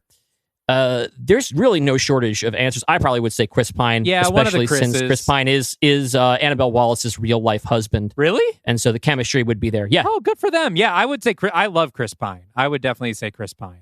He's proven that he can absolutely nail we don't need to go as silly as something like, his character in Dungeons & Dragons Honor Among Thieves, but somewhere like, his Jim Kirk, for example, is somebody who is roguish and has a lot of growing to do and needs to become a better person. And by the time you meet him and beyond, he's an adult now, right? That is, Chris Pine would be my pick. I also just like, this would be a very different take on the character. But like, part of me wants to say someone like Mahershala Ali. Sure. Just because I think he is ready to lead a franchise, and I think he would be a really interesting anchor. And I think a lot of times he just sort of, he gets nothing to do in the new Jurassic World movie, but I know. Yeah, and that's pretty typical, right? Yeah, like I know he's capable of so much more, and so I would like to see what he could bring to it. But yeah. I'm just wondering if he could bring the sort of cornball energy that Nick has. That's true. He might be too cool. He might be too cool to play him. Yeah. Like if we're gonna look for, let's say if we're trying to get out of the white leading man box and go for something like that, I feel like somebody who could be a little bit goofier or a little bit cringier who could fit that mold would maybe be Daniel Kaluuya. I was going to say John David Washington might be able to pull it off. Oh, yeah. Yeah, for sure. He's not quite... He has a certain air, which I think comes from being Denzel Washington's son, of not being quite as cool as you think he should be. Yeah. I think that actually might be a good fit for him. He's handsome, he's likable, but he's not like... It just comes down to, like, if you look at his character in Tenet, like, he seems like he's very cool, and then you put him next to Robert Pattinson, and he's immediately the second coolest person. Yeah. That's the kind of energy we're looking for. So I feel like that might be a good pick. I'm going to consolidate a couple different questions here. I'm going to credit Soulless Man on Blue Sky and M. Kinchlow on Instagram, as well as a couple other people who are kind of all asking, what was the point of Indrid Cold? Was there future plans for Indrid Cold? Do we want to reveal more? Do we want to have more cryptids in the universe? Okay, so look. The point of Indrid Cold was to immediately change the tenor of Prodigium into being a more mysterious organization. Would we explore Indrid Cold more? Maybe. There were talks early on, if we were going to keep the Dark Universe going after Phase 4, that we would go into a sci-fi saga that would touch on universal sci-fi projects. And in that case, I probably would have dove more into the Indrid Cold side of things. But I think personally what's interesting about Indrid Cold is that you don't know anything about him and that he is mysterious and otherworldly in a way that our other characters aren't. Like, I like that Indrid Cold doesn't feel like he's part of the Dark Universe. He feels like he's almost intruding on it. And that's what I wanted to bring to Prodigium after The Mummy. Prodigium felt too neat and too, as we said, like too safe. And I wanted Prodigium to be pushed out and so we could get some distance from them. And so Indrid became just a way of separating our monsters from this like government organization that knows everything. Obviously, we ended up leaning on them a lot for like the resources and plot conveniences. But I think what's interesting to me about Indrid is that we never learn more about him in a way that is off-putting and weird. But yes, eventually we would have gotten to it. But I was waiting for us to dive a little bit more into the sci-fi side of things. Yeah, I always kind of thought it would be cool to connect Indrid Cold to the Thing from the Thing. Yeah, like, sure. To make him that level of non-human. But yeah, we ended up just not going in that direction, and I also agree that it's cool to have parts of this world that we don't understand. Yeah. There's a bunch of different questions that all kind of add up to something that's kind of related to this, which is, are there universal properties you really wanted to bring into the Dark Universe and just couldn't find a way to tie it together with the rest of it? For me, that really comes down to the sci-fi stuff. We talked about it. We would really like to do The Thing or E.T. or Jurassic Park. Other big universal things. Early on, I was really invested in the idea of doing Fast and Furious presents Roman and Tej Meet the Wolfman. And then I killed our Wolfman, so I didn't do that. Mm-hmm. I do think that that's something that I probably would have done in Phase 3 if Larry had lived. But now looking back at the shape and tone of our universe, it wouldn't have fit. It wouldn't have worked. I'm glad we didn't do it. Do you have any more you want to add to the list, Dalton? Yeah, there was one that I always wanted to do, but we just didn't have space for it. There is a 1927 lost Universal horror picture called London After Midnight, starring Lon Chaney. If you Google London After Midnight, you're going to see a picture of Lon Chaney in some really intense horror makeup that's become very iconic. But the film has been completely lost. There are no surviving copies of it, but there are copies of like the script and even like a shot by shot kind of like breakdown of it. And I've always been fascinated by it because it's an iconic Lon Chaney role from the silent era that is a Universal horror movie, but it's completely lost to time. And I think other directors have toyed with remaking it. And I would have loved, as sort of this essential piece of early Universal horror lore, to include it in the Dark Universe, but there was just never space. And I was more interested in doing the Old Dark House. I think really what it came down to was like, I could do the Old Dark House or London After Midnight, and I was more interested in Old Dark House. So we're going to shift into the semantics category. We're just going to do a couple of those because, as I've established here, no disrespect to people asking, these questions are not usually for me. But I will hand one off to Dalton, and I will answer one of them myself, and then we'll move on. Drac Universal on Blue Sky is asking, what was the benefit of using Charon to gather souls in one area if the death gods got all the souls anyway? Do you have an answer for that, Dalton? I don't think there's necessarily a benefit so much as Charon is kind of a quirk of the universe. You know, like obviously not all souls go through the Black Lagoon. It's only if he shows up in your town. And so I think it's just sort of like a weird, I mean, maybe it's something at some point that would be fun to explore post Hell on Earth if this were a saga that were ongoing, is like, what are the origins of the Black Lagoon? But that's also the kind of thing that you kind of hate when, properties get into. But I like to think, even if these gods were all just like people once upon a time of, this sort of different echelon of beings, we also now have like gods of different areas. Like we have like sort of, the Crypt Keeper is like the god of stories or whatever, like everyone's still got their little area. So Charon being created by Hades, I don't think it's like, okay, this is where all souls are gathered, but who knows? Maybe Hades has a reason for creating Charon, or maybe he didn't. Maybe they're just tied together by some other magic. But again, it's kind of like Indrid, where I almost don't want to explain it. I want there to be some things that don't make sense about this world. And, like it also doesn't make sense. Like, I don't know about doesn't make sense, but we never explain like what the intergalactic repercussions of our origin story are. And I think that's okay. The Black Lagoon to me is sort of like a gap in how things work that is never fully explained. Yeah, That answer works for me. Hope it works for you, Track Universal. And I'll field this one from R.K. Stewart on Facebook. If the death gods predated humanity, how were two of them killed by humans forgetting about them? All right, so Good this question. is in reference to in Death's Door, Jenny defeats the two forms of Yamra by erasing them from the oral history of the world, which I think is a rad way to kill or a thing. But the thing is, we never say that they're killed. We say that they're banished. Yeah. And I think initially we did think that we were going to bring them back in Hell on Earth. And I think I nixed that idea and like they got a good ending. And I don't see a value in doing that again. So what I'm going to do is clarify in hindsight what banished means. Banished did not mean banished back to hell. Banished means being banished back to wherever the things that are in hell actually come from in the first place. My understanding or my conception of how this hell works is that this is a dimension that is built over top of a dimension over which our dimension is built. Like there are layers of this thing.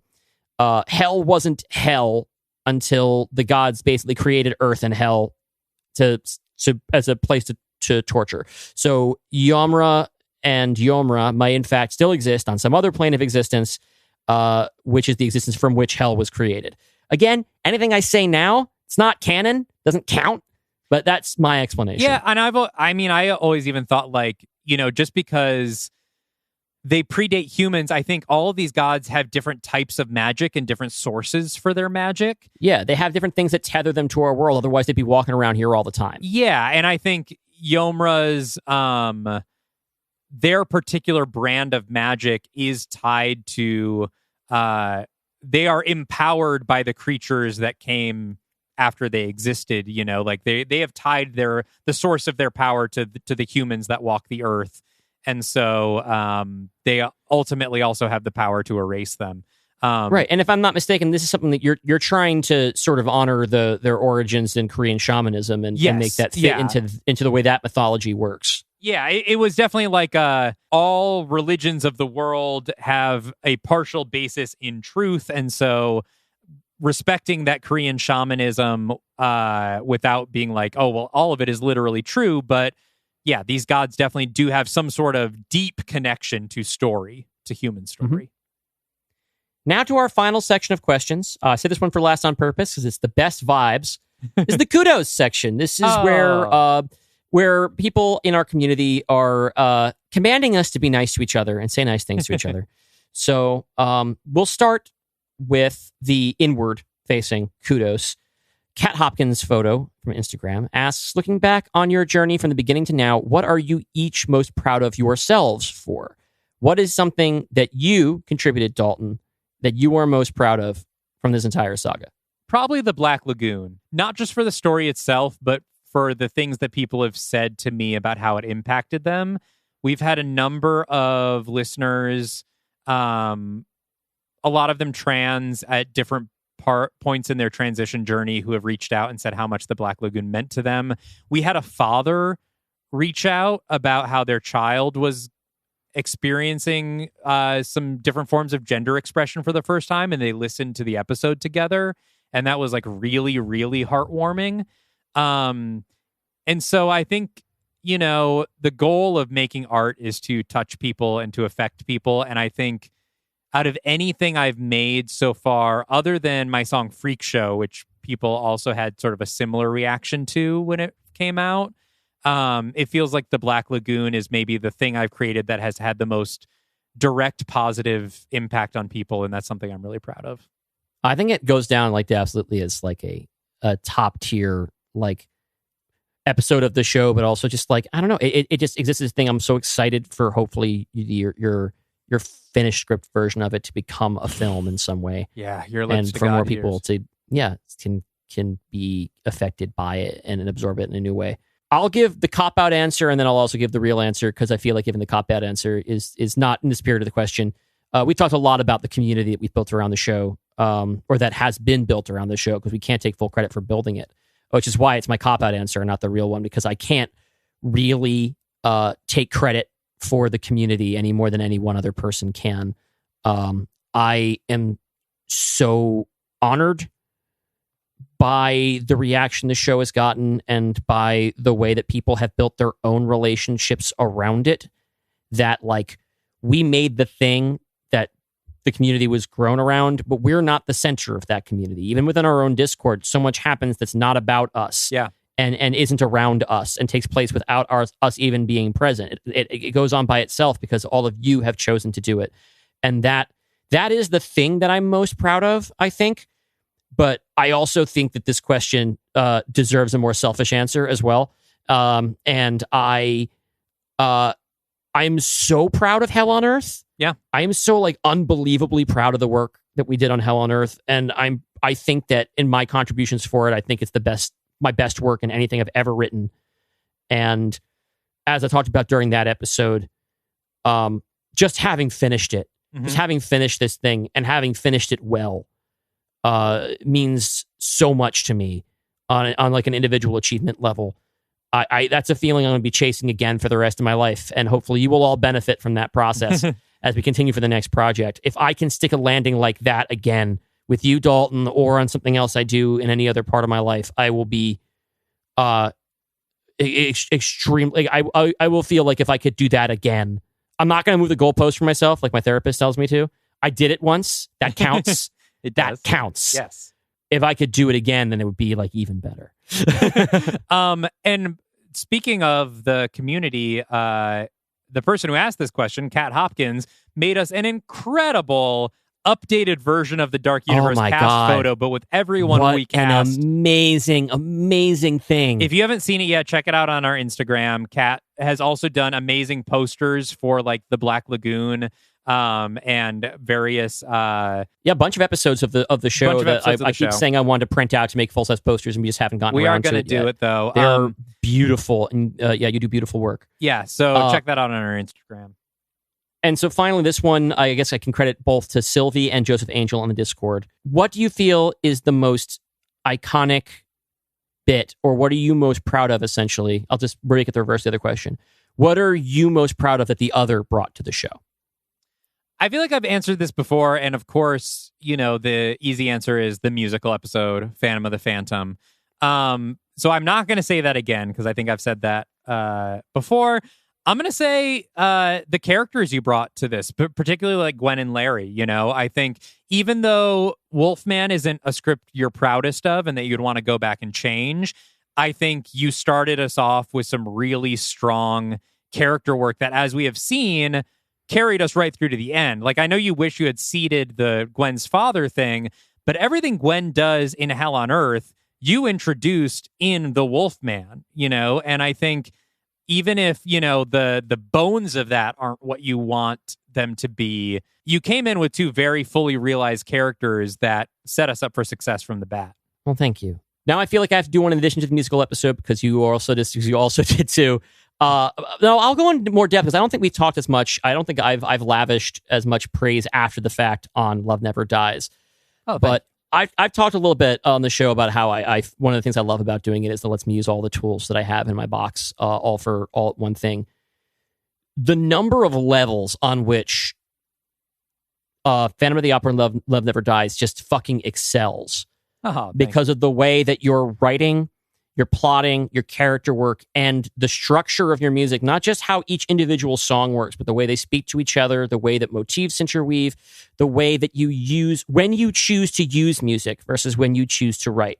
These are really important sort of musical theater decisions, right? And that was an episode where you were just running on just like on all cylinders and using every tool that you've learned to hone over the course of your creative life. And I think that you could maybe say that they're like, well, The Exorcist is just like wild and is like shocking as a horror movie, and also like it touched me in a way that surprised me.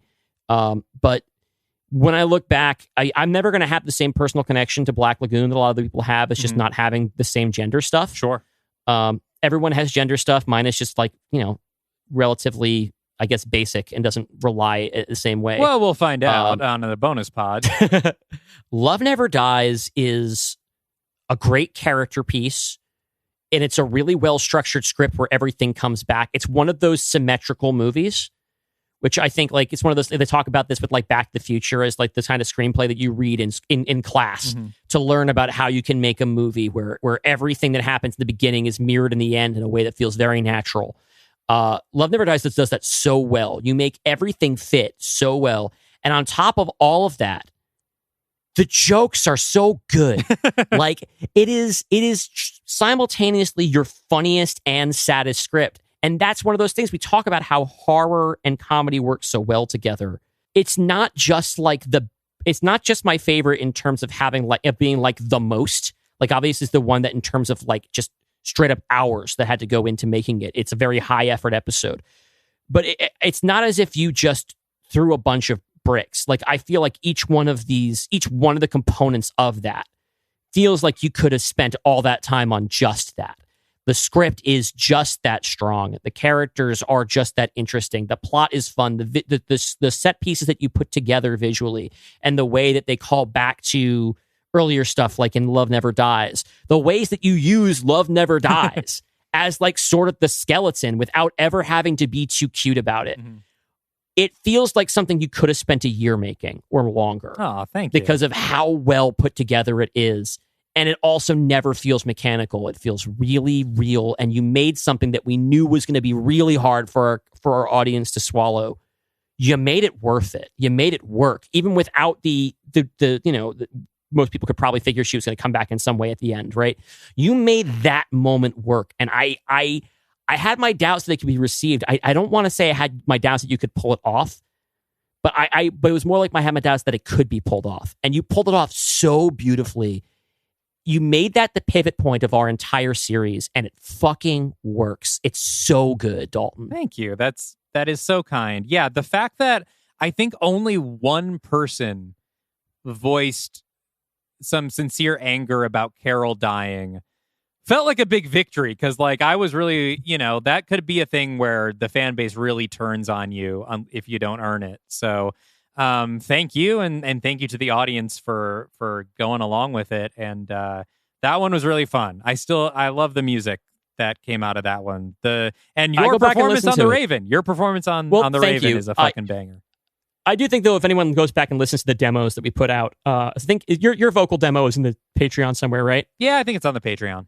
It's like identical. Like I pull it off well, but I'm not adding very much. It's only a couple little flourishes that are mine. For the most part, I am doing Dalton DeShane, and this is one of your most Danny Elfman sort of vocal performances. So I almost feel like I'm doing like the third generation of that performance. Any of them would do. I'm following your lead on that one, but I am very grateful that I got to be a part of it because I did have a really fun time, and I'm very proud of the performance.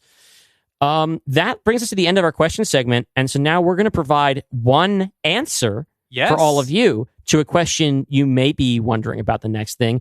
At Dalton's insistence, we're not going to tell you anything about what the new series is about, and we are hoping to have it for you in early September. We will be taking all of August to get it finished and get it done right, after which, if you count the bonus pod, we will be a weekly program. Our plan is that it will be a 4-week cycle where you get a scripted episode in 2 parts, a guest episode, and then a bonus pod for patrons.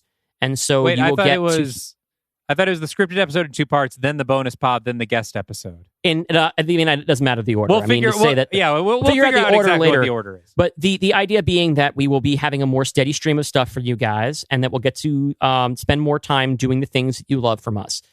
What's it about? Not telling. But we will tell you one thing. Dalton, take it away. So, first of all, at the top of September, we will have a launch episode in which we explain the new project and also give you a slate reveal, as we have at the beginning of many of our phases. And after that, our kickoff film, our Iron Man, if you will, our Mummy 2017, if you will, is going to be a movie co-written by Dylan and I. So, right off the bat, you are going to get, just like Hell on Earth or any of the other Dark Legion films, a co-written film that we are working on right now as we speak, and that is going to be what kicks off our universe. Yeah, we've gotten to have a lot of really good conversations over the course of like a year about what we want the shape of our universe to be, and this is something we're really going to be building together from the ground up. But, of course, the rest of the structure of the show, we're still going to be able to throw surprises at each other. We have made sure that we create space that we can fuck with each other, and also that we can be able to judge stories as we read them without having foreknowledge of how they end or where they're going. And that we can adjust our plans on the fly. We're not completely locked into a path if it turns out that we find something more interesting. All right. And so, man, it's weird to be doing this remote because this feels like a really big hug moment. Not that we haven't had a few hugs over the past couple of months throughout this process, but folks, we're going to see you in, I guess, 6 to 8 weeks. Yeah. With the beginning of the rest of our lives. And so, for the final time, stay afraid of the dark universe.